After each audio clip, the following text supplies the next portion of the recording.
अस्सलाम वालेकुम। Welcome back to my YouTube channel connect doctor Bilal. और आज आप देख रहे हैं हमारे साथ मौजूद है डॉक्टर मुकर्रम, जो कि एक फॉरेन मेडिकल ग्रेजुएट है and he is currently living in Maldives. और ये जो है हमें आज इंफॉर्मेशन देंगे मालदीव्स के बारे में। He is doing a medical job in Maldives. तो हम बगैर किसी ताज तारुफ के इनको यहाँ पर वेलकम करते हैं। तो डॉक्टर मुकर्रम, सबसे पहले आपने थोड़ा सा अपना इंट्रोडक्शन देना है। I would love to know about you, your achievements and how you reach in Maldives. अस्सलाम वालेकुम बिला भाई, कैसे हैं आप? क्या हाल चाल है? अल्हम्दुलिल्लाह बेहतरीन। वालेकुम बिला अस्सलाम। भाई, for a short intro, my name is Dr. Mukarram Ali. I'm graduated from Inner Mongolia University for Nationalities in 2019. Then I came back to Pakistan, cleared my NEB. At that time, it was a PMDC exam in the first attempt, and then I joined my house job, completed the house job, and then I came here. Okay, so doctor Mukarram, I would love to know कि आपका वो NEB की time का experience कैसा था। To be very honest, it was like quite hectic, क्योंकि जिन days में हम लोग कर रहे थे तैयारी, उन डेज में ये चल रहा था कि पीएमसी आ गया और पीएमडीसी चला गया है। आई रिमेम्बर जब मेरा पार्ट 1 का एग्जाम था, तब हम लोगों की एलिजिबिलिटी का कोई इशू आ गया था, और उन्हीं डेज में फिर पीएमसी आ गया। उन्होंने मैं इनकार कर दिया देने से कि हम आपको एलिजिबिलिटीज नहीं दे रहे। फिर पीएमडीसी आ गया। तो it was like apart from studies, ये जो सारा चीजें चल रही थी, ये काफी एग्जॉस्टिंग थी। Yes, I know that time, क्योंकि मैं उस वक्त इसी चीज में ना बहुत ज्यादा इन था and I was working for the community. और काफी ज्यादा हमारा मतलब टसल जो था ना, उसमें टाइम बहुत ज्यादा वेस्ट हुआ। मेरे अपने 6 महीने वेस्ट हुए, लेकिन अल्हम्दुलिल्लाह I have aced NLE2 and I am permanent license holder at the moment. अच्छा doctor Mukar, please tell me कि आपको ये मालदीव्स का आइडिया आया कैसे। बेसिकली जब से मैं यूनिवर्सिटी में हूँ, तब से मेरा आइडिया था शुरू से इसी तरफ मूड था कि किसी ना किसी दूसरी कंट्री में जाके एक दफ़ा प्रैक्टिस स्टार्ट करनी है, टू गेट द एक्सपोजर। इसके लिए मैंने अप्लाई किया था। पहले पहले मैं आपको बताता हूँ कि दो तीन तरीके हैं मालदीव में आने के। एक तो ओके। आपको ओईसी के नाम से एक वेबसाइट है, oec.government.pk। वहाँ पे ओके। जॉब्स आती हैं आपको डिफरेंट कंट्रीज की, गल्फ की, और जो भी रिलेटेड इश्यूज हैं पाकिस्तान की जॉब्स के रिलेटेड, वहाँ पे आपको डिफरेंट किस्म के जॉब्स मिलेंगे मेडिकल से अलावा। तो वहाँ पे जॉब्स आई थी, वहाँ पे मैंने अप्लाई किया था। वहाँ पे इशू ये आता है कि उनकी एक तो एज ब्रैकेट बड़ी स्ट्रिक्ट सी होती है कुछ, और दूसरा उनके वो जो एक्सपीरियंस आपके पास जितना ज़्यादा होगा वही लोग अप्लाई कर सकते हैं, वरना आपको रिजेक्ट कर देते हैं। उसके बाद मैंने वहाँ अप्लाई किया था, वहाँ पे नहीं हो सका ड्यू टू एक्सपीरियंस, और एज ब्रैकेट का कुछ इशू आ रहा था, बता नहीं रहे थे कितनी एज रिक्वायर्ड है। लेकिन जब मेरे सारे डॉक्यूमेंट प्रोसेस हो जाते थे, लास्ट पे वो कहते थे कि आप इस एज कैटेगरी में फॉल नहीं करते। Then I was thinking about other things like Ireland और दूसरे जो ऑप्शंस अवेलेबल हैं एट द मोमेंट, लेकिन उनमें कुछ टाइम ज़्यादा लग रहा था। फिर a friend of mine who has a friend who was working here, so he got me the idea कि मेरा वहाँ पे एक जाने वाला दोस्त वहाँ पे काम कर रहा है, आप उससे बात करें, उससे प्रोसेस पूछें वो किस तरीके से आया। Then I got to know the other way which is through consultants. Basically यहाँ पे उस तरह कंसल्टेंट्स नहीं है जिस तरह दूसरी कंट्रीज में होते हैं, स्पेसिफिकली चाइना में जो आप मतलब इंडिपेंडेंटली कंसल्टेंट्स हैं। यहाँ पे एक इनकी मिनिस्ट्री ऑफ हेल्थ है जो सारे हॉस्पिटल्स को कंट्रोल करती है, इवन वो प्राइवेट हैं, रिजॉर्ट्स हैं या गवर्नमेंट हॉस्पिटल्स हैं। जो कंसल्टेंट्स हैं वो इनके आप कह लें कि उनके साथ उनके बॉन्ड्स हैं, कंसल्टेंट्स के रजिस्टर्ड कंसल्टेंट्स हैं। जो मिनिस्ट्री की जॉब्स आती हैं उनको आगे पब्लिश करते हैं, आपका मिनिस्ट्री के थ्रू सारा काम होता है, और आप अल्टीमेटली जो कॉन्ट्रैक्ट आपका होता है वो मिनिस्ट्री के साथ ही होता है। सो इस तरह के कुछ कंसल्टेंट्स हैं, उनके through I contacted one and then came here. Okay doctor Mukarram, जो आपने लिंक्स बताए हैं हम जो है उसको डिस्क्रिप्शन बॉक्स में डाल देंगे। Now now comes the question कि आपने जो बताया कि उसमें एज लिमिट का इशू आ रहा था, ठीक जी। है। तो वो उनको अगर देखें एक्सपीरियंस के हिसाब से चाहिए, तो उस हिसाब से तो उनको एज ज्यादा मतलब चाहिए होती है, या फिर कम एज के यंग डॉक्टर्स चाहिए होते basically this is the thing, जब मैं ओईसी में अप्लाई कर रहा था, उस लिंक के ऊपर मैंने बैंक चालान जो भी इनके रिक्वायर्ड चीजें थी हर चीज फिल कर दी थी, बैंक चालान की फी भी दे दी थी। वो बस ये कह रहे थे age, your age bracket does not match, लेकिन वो ये नहीं लिख रहे थे कि आपकी एज कम है, ज्यादा एक्सपीरियंस का मसला है, क्या है। कुछ भी आ नहीं रहा था, मतलब उसके ऊपर कोई इन्फॉर्मेशन मजीद थी ही नहीं। और आपको अपनी पाकिस्तानी वेबसाइट्स का पता है, आप किसी से कॉन्टैक्ट भी करें तो कोई बंदा आपको रिप्लाई नहीं करता, किसी तरह से आपको इन्फॉर्मेशन नहीं मिलती। सो उस वजह से उस आइडिया पे मैंने क्विट कर दिया था। अच्छा, ये जो आप वेबसाइट बता रहे हैं बेसिकली क्या ये पोर्टल है, या फिर ये कोई उनकी स्पेसिफिक मिनिस्ट्री की वेबसाइट है। बेसिकली ये मिनिस्ट्री के अंदर एक सब मिनिस्ट्री आती है जो आपके जो स्किल्ड वर्कर्स हैं उनको डिफरेंट कंट्रीज में भिजवाना चाहती हैं, क्योंकि आपको पता है पाकिस्तान का काफ़ी कसीर उसमें तादाद में ज़रा मुबादला वहाँ से आता है। सो व्हाट दे डू, आपके पास यहाँ पे कैटेगरीज हैं, आप अपना एक अकाउंट बना लेते हैं जिसपे जॉब्स आती रहती हैं डिफरेंट किस्म की। आप चाहे मजदूर हैं, चाहे आपको स्किल्ड लेबर हैं, आप डॉक्टर हैं, इंजीनियर हैं, आईटी में आपका ताल्लुक है, आप किसी भी फील्ड से हैं, आप अकाउंट बना के वहाँ पे अपनी प्रेफरेंसेस सेट कर देते हैं और जो भी जॉब्स आती रहती हैं, जिस तरह पीपीएससी की वेबसाइट है ये इसी तरह वेबसाइट है, बट हाउ इट वर्क्स कि ये आपको बाहर की कंट्रीज की जो जॉब है जो गवर्नमेंट टू गवर्नमेंट आती है। फॉर एग्जाम्पल अगर मालदीव्स को डॉक्टर चाहिए तो वो क्या करेंगे, वो पाकिस्तानी मिनिस्ट्री ऑफ जो लेबर है या मिनिस्ट्री ऑफ कॉमर्स है उनसे रब्ता करेंगे, उनको कहेंगे हमें इतने स्किल्ड लेबर चाहिए, वो अपनी वेबसाइट के ऊपर पब्लिश करेंगे और वहाँ से वो गवर्नमेंट के थ्रू एक कंट्री से दूसरी कंट्री में जो है वो लोग मूव करते हैं। अच्छा, very good information. Now my question is के बेसिकली हमारे पास क्या ऑप्शन होते हैं मालदीव से मूव करने के? मतलब हम एमबीबीएस के बाद मूव कर सकते हैं या कंसल्टेंट बनने के बाद ही हमें ऑप्शन आउट करना पड़ता है? करंटली इस टाइम जो सबसे इजी वे कहीं मूव करने का आई थिंक वो मालदीव्स है, क्योंकि आयरलैंड भी आपको डायरेक्टली रजिस्ट्रेशन दे देता है, लेकिन उसमें बैकलॉग काफ़ी आया कोविड की वजह से, सो आपको एक काफ़ी लंबी क्यू में वेट करना पड़ता है। मालदीव्स में यह है कि अभी कुछ देर पहले तक तो काफ़ी ज़्यादा वैकेंसीज खाली थी, क्योंकि कोविड की वजह से काफ़ी लोग जो यहाँ से चले गए थे, उसके बाद अभी दोबारा से सेचुरेशन होने लग गई है। मालदीव में बेसिकली 3 तरह की जॉब्स हैं। एक तो गवर्नमेंट हॉस्पिटल की जॉब है, आपको जो मैंने बताया मिनिस्ट्री के अंडर आप आते हैं। फिर कुछ हॉस्पिटल्स जिन्होंने रिसेंटली ऐसा किया, जिस तरह पाकिस्तान में एमटीआई आया था, इन्होंने कुछ हॉस्पिटल्स को जो है इंडिपेंडेंट कर दी, इंडिपेंडेंट बॉडी बना दी है। सो आप उनमें जॉब करें, जिस तरह जिस हॉस्पिटल में मैं जॉब कर रहा हूँ वो भी इंडिपेंडेंट बॉडी है, लेकिन still it falls under the ministry. Hospital मेरा कॉन्ट्रैक्टर है, लेकिन जो रूल्स हैं मेरे पे वो मिनिस्ट्री वाले अप्लाई होते हैं। दूसरी यहाँ पे जॉब्स आती हैं जो प्राइवेट हॉस्पिटल्स हैं, इनकी कैपिटल सिटी है माले, वहाँ पे अब काफ़ी प्राइवेट हॉस्पिटल्स बन रहे हैं, प्राइवेट क्लिनिक्स हैं, वहाँ पे आपको जॉब्स मिलती हैं, उनकी सीवी आपको उन्हीं के सबमिट करवानी पड़ती हैं, आप डायरेक्टली उन्हीं के साथ लिंक रहते हो। तीसरी जॉब्स हैं वो यहाँ पे हैं रिजॉर्ट्स की। जितने भी यहाँ पे रिजॉर्ट्स हैं, हर रिजॉर्ट में मिनिमम एक डॉक्टर होना चाहिए। जो बड़े रिजॉर्ट्स हैं वहाँ पे 2 से 3 डॉक्टर्स भी होते हैं। रिजॉर्ट आपको सबसे ज़्यादा पे करता है, लेकिन वो उन डॉक्टर्स को लेते हैं जो ऑलरेडी यहाँ पे काम कर रहे हैं और जिनके पास मालदीव्स का लाइसेंस है। So my question is, are you a license holder in Maldives? जी, जब आप यहाँ पे आते हैं, सॉरी मेरा क्वेश्चन का आपके पहले क्वेश्चन का एक पार्ट रह गया, आप यहाँ पे एज एमओ भी आ सकते हैं और यहाँ पे एज ए कंसल्टेंट भी आ सकते हैं। कुछ पाकिस्तानी कंसल्टेंट भी यहाँ पे काम कर रहे हैं काफ़ी देर से, और एमओज भी काफ़ी तादाद में। अभी जो आपने क्वेश्चन किया उसका ये है कि जब आप यहाँ पे आते हैं आपकी सारी डॉक्यूमेंटेशन की स्क्रूटनी होती है, उसके बाद आपको ये प्रोविजनल लाइसेंस देते हैं, जिस तरह पाकिस्तान में पीएमसी दे रहा है आपको हाउस जॉब करने के लिए। वो प्रोविजनल लाइसेंस जो है वो 1 साल के लिए वैलिड है। 1 साल के अंदर अंदर आपको एमएमडीसी इनका एग्जाम है, Maldives medical and dental council, उसका एक एग्जाम है, लाइसेंस एग्जाम, वो क्लियर करना होता है। It's like MCQs based computerised exam, जिसमें आपको 50% स्कोर चाहिए और आप फिर लाइसेंस लेते हो। जब आप वो एग्जाम क्लियर कर लेते हो उसके बाद आपको मिल जाता है टेम्परेरी लाइसेंस, उसे कहते हैं। जो इनके लोकल्स हैं उनको उसी एग्जाम के ऊपर परमानेंट लाइसेंस दे देते हैं फॉर लाइफ। हमारा लाइसेंस फॉर प्रैक्टिस है, जितने साल हम यहाँ पे करना चाहें, लेकिन उसके ऊपर टेम्परेरी लिखा होता है कि हम जब तक यहाँ रहना चाहते हैं। अगर मेरे पास वो लाइसेंस होगा तो मेरा 1 साल का कॉन्ट्रैक्ट होता है यहाँ पे जॉब का, तो मैं अगले साल अपना कॉन्ट्रैक्ट रिन्यू करवा सकूंगा। अगर मेरे पास वो लाइसेंस नहीं होगा इस साल के लास्ट तक, तो मेरी ये कॉन्ट्रैक्ट खत्म हो जाएगा और उसके बाद वो रिन्यू नहीं होगा। नहीं होगा, okay. So on the scale of 1 to 10, 1 being the easiest and 10 being the hardest, जो इनका एग्जाम है उसको आप क्या स्कोर देंगे? या टू बी वेरी ऑनेस्ट, उसको मैं 5 से 6 से ज़्यादा स्कोर नहीं दूंगा। जो बंदा पीएमडीसी निकाल के आया है, जो सारे स्ट्रगल से होके आया है, उसके लिए गल्फ कंट्रीज का और इस तरह के कंट्रीज का एग्जाम कोई इतना मुश्किल नहीं, क्योंकि इनके मटेरियल्स भी आपको मिल जाते हैं और ये मतलब एक प्री प्लान्ड एग्जाम्स है। पाकिस्तान की तरह नहीं है कि कभी वो किसी सब्जेक्ट से आपसे 100% पूछ लेंगे और किसी को इग्नोर कर देंगे। इनके कोई सेट क्राइटेरिया है, उसी के अंदर ही एग्जाम होना है और आपको मतलब सारा मटेरियल मिल जाता है इनकी वेबसाइट के ऊपर, तो इतना इशू नहीं होता। तो ये कितने स्टेप्स का एग्जाम है? It's just 1 step exam, 150 MCQs हैं, 3 आवर्स का एग्जाम है, आपने 50% स्कोर करना है। एंड ये हर मंथ होता है, आप किसी भी मंथ बुक करवा सकते हैं।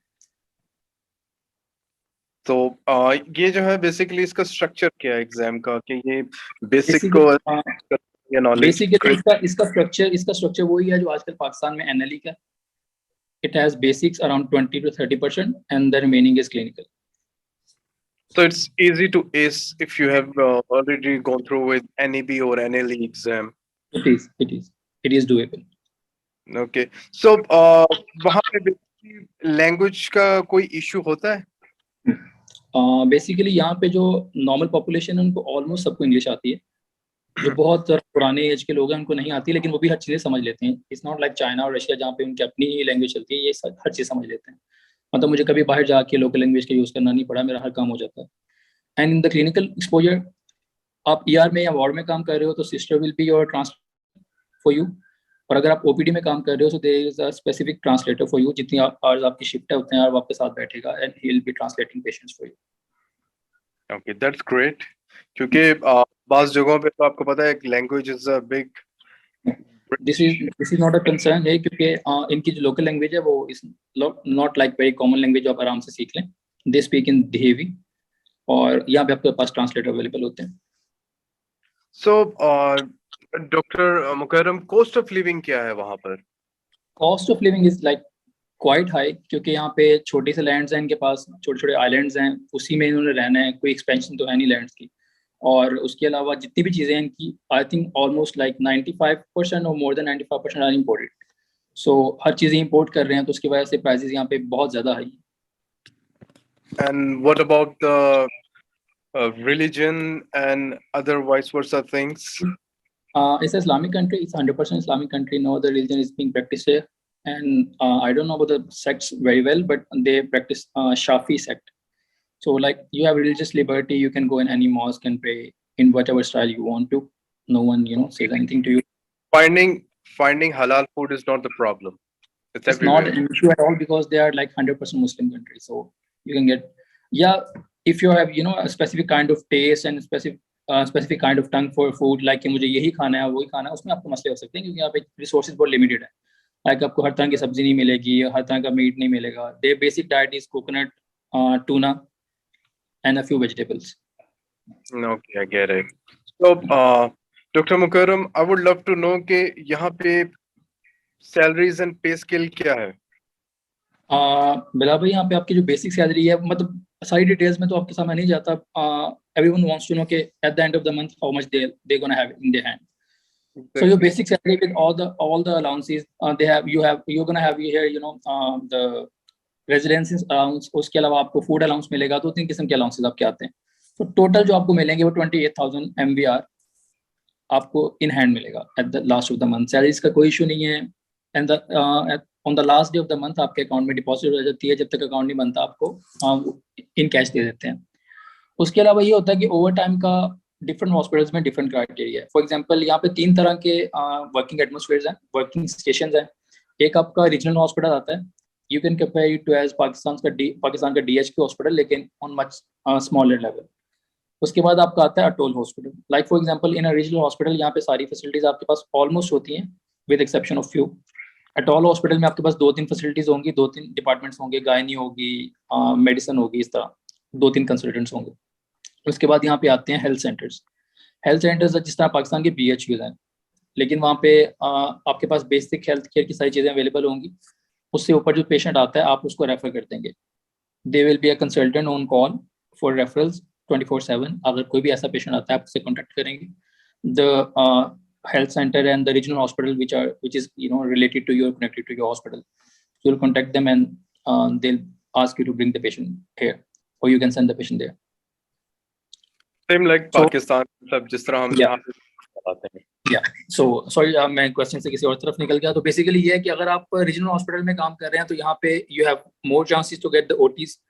अगर आपकी फ्राइडे को ड्यूटी है तो it's gonna be OT, is over time.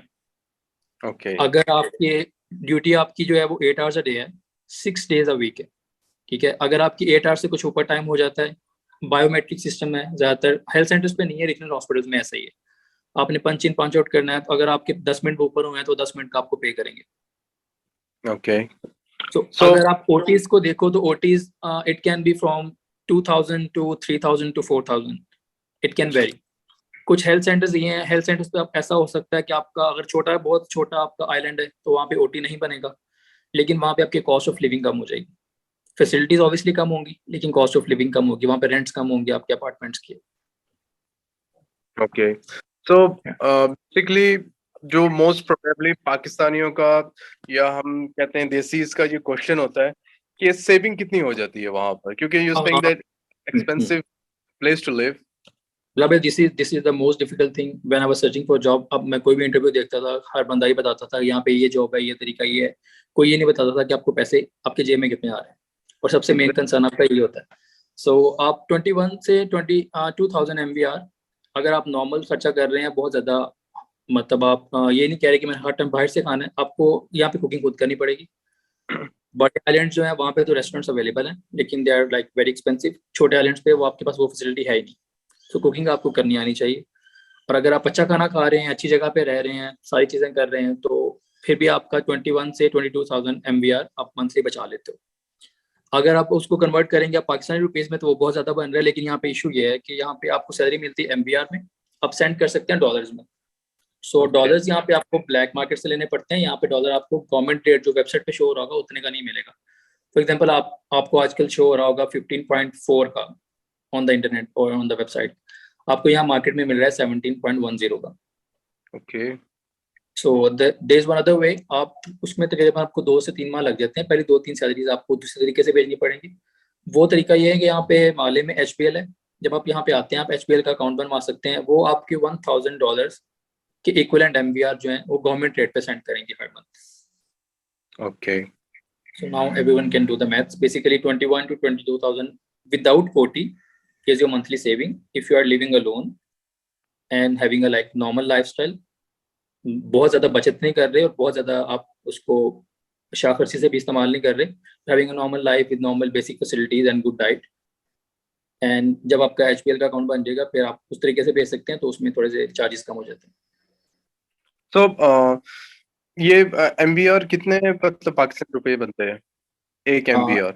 I think nowadays is around 13 or 14 rupees. Okay. सो अगर हम पाकिस्तानी करेंसी में कन्वर्ट करते हैं तो कितना मतलब आपका बच जाता है? अगर आप आजकल के रेट की बात करें, अगर आप जब तक आपका HPL का अकाउंट नहीं बनता तब तक you can save around 240 to 50 a month after all your expenses here. And when you get the HBL account, it can go up to 260 to 70, 75. माशाल्लाह, that's a lot. Yeah. I guess कि यहाँ पे consultant भी इतना नहीं बना पाते हैं, मतलब गवर्नमेंट लेवल पर. In the very start, it's like difficult to get this much money. Basically, it's not all about the money. It's like you have a life here. For example, if you want to study something, and if you want to go somewhere else, and if it's like your temporary station, you can just stay here for some time and try to get something. Basically, you have just 8 hours duty. After 8 hours, you are free. And if you get the health center, then it's going to be like a vacation. Hardly 10 से 12 patient आएंगे वहाँ आपके पास, जो बड़ा health centre है. और जो छोटा हेल्थ सेंटर है वहाँ पे 2 से 3 पेशेंट आएंगे आपके पास. And that's it. मैं ये चाह रहा हूँ कि जो रिजॉर्ट्स है उसका तो एक्सपीरियंस काउंट नहीं होता होगा ना आपकी मतलब. मेरा भाई बेसिकली इसमें थोड़ी सी अभी कंफ्यूजन चल रही है. कुछ जो सीनियर्स हैं जिनसे बात हुई है वो बता रहे हैं अगर आपने प्लैब देना है या अगर आपने MLE की तरफ आपका प्लान है, सो वो आपको एक्सपीरियंस देते हैं रिजॉर्ट्स वाले. वो आपको एक्सपीरियंस बेसिकली प्लैब आपसे रिक्वायर करता है कि आपकी ब्रेक नहीं होनी चाहिए प्रैक्टिकल लाइफ में. सो वो एक्सपीरियंस तो आपको देते हैं कि आप मतलब आपकी ब्रेक नहीं थी, आप एक जगह से अपने काम छोड़ा, आप रिजॉर्ट में एज ए डॉक्टर काम कर रहे थे. लेकिन अगर आप उसको एक्सपीरियंस की कैटेगरी में देखें कि वो किस तरह का एक्सपीरियंस है, तो obviously it's gonna be lesser than the hospital experience, क्योंकि वो एक क्लिनिक रन कर रहे हैं एक रिजॉर्ट में. लेकिन अगर आप एक हॉस्पिटल में काम कर रहे हैं तो it's gonna B heavier on your CV. Bro my question is के पाकिस्तान में अब जो बंदा बैठा है वो यहाँ अप्लाई करता है. First of all I would like to know कि कितना ड्यूरेशन लग जाता है वहाँ यहाँ से वहाँ पहुँचने में, एंड सेकंड इज कि एलिजिबिलिटी क्या है, एंड थर्ड इज कॉस्ट कितनी आती है. Cost okay. So I'll start from the eligibility and all those things. Basically eligibility में आपके पास जो सबसे मिनिमम चीज आपको चाहिए वो आपका license, permanent license. A lot of people are contacting me कि मतलब आपका NLE के बगैर या प्रोविजनल लाइसेंस पे, तो वो नहीं है. आपके पास परमानेंट लाइसेंस होना चाहिए, आपके पास गुड स्टैंडिंग होना चाहिए PMC से, ठीक है. उसके अलावा आपके पास जो गवर्नमेंट की सीट्स आती हैं उसके लिए तो मिनिमम रिक्वायरमेंट है कि आपके पास मिनिमम 1 साल का एक्सपीरियंस होना चाहिए. जो कंसल्टेंट्स के थ्रू आती हैं उसमें अब आगे एक कैच है. उसमें यह है कि अगर आपके पास 1 साल का एक्सपीरियंस है तो it will gonna take around 3 to 4 months you will be here. अगर आपके पास 1 साल से कम का एक्सपीरियंस है तो वो ये करते हैं कि आपका अप्लाई हो जाता है, आपका एक्सपीरियंस 1-2 माह का तो ऑब्वियसली होता है. उसके बाद वो प्रोसेस में कुछ टाइम लगता है. Eight the end of the process you will be having like around 8-9 months 10 months experience. So अगर आपके पास 1 साल से कम का एक्सपीरियंस है, फिर आपको 5 से 6 माह लग जाते हैं मतलब। Okay. The cost, the consultant through which I came, he is charging $2,500. Okay. And if 25. anyone, yeah, the salary in dollars is around $1,800 a month. Okay. In dollars. Yeah. So, But it's the government rate, not the market rate. This is the thing I have told you earlier. Okay मतलब वो थोड़ा सा variations वगैरह depends, लेकिन हमें basic थोड़ा बहुत मतलब पता होना चाहिए ना कि पहले हमारे पास ऑप्शंस क्या क्या मौजूद हैं। अच्छा, जी। तो आप स्पेशलाइजेशन वहाँ कर सकते हैं? नहीं, basically if you are thinking about doing something here, you won't be able to. Medical college इनका अभी एक है, it's in Male. They are taking foreigner students, but not for specialization. Right now, they are just doing MBBS program. If you want to do MPH, that you can do here. It will be costing you around 6 lakhs, and it's for 2 years program. Okay, सो हमारे पास यहाँ पर sponsor visa का system है, मतलब जिस तरह हम अपने स्पाउस या ब्रदर हाँ, अगर आप यहाँ पे आते हैं, you can call anyone you want to. आपने बस अपने हेल्थ सेंटर में या अपने हॉस्पिटल में डॉक्यूमेंट सबमिट करने, that these are the people related to me. For example, the blood relations, father, mother, your wife, your kids, you can call anyone here. They'll give you visa very easily. और अगर आप वैसे किसी को visit पे बुलाना चाहते हैं, सो मालदीव इसका ऑन अराइवल वीजा है पाकिस्तान के लिए, ये 30 डेज का। आप वैसे भी आ सकते हैं, आपने बस होटल बुकिंग अपनी चेक करवानी है, फ्लाइट रिटर्न दिखानी होती है। और अगर आप अपने साथ किसी को रहने के लिए बुला रहे हैं, so hospital will do this thing for you. Okay, that's good. तो आपको कितना अरसा हो गया वहाँ? इसमें अराउंड 3.5 months I think. अच्छा, माशाल्लाह, दैट्स ग्रेट। सो अब मतलब ये है कि आप यहाँ पे कितना अरसा और गुजारना चाहते हैं, and what's your next plan?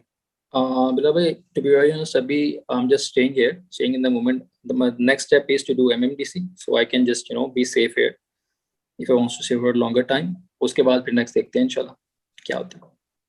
चलो चलो, best of luck for your ventures brother, and I hope कि ये वीडियो जो है ये it would be a good voice for our Pakistani doctors and medical graduates के जितना मैक्सिमम इंफॉर्मेशन मैंने कम से कम मिनिमम टाइम में क्वेश्चंस करके वो निकाली है, I think that would be enough.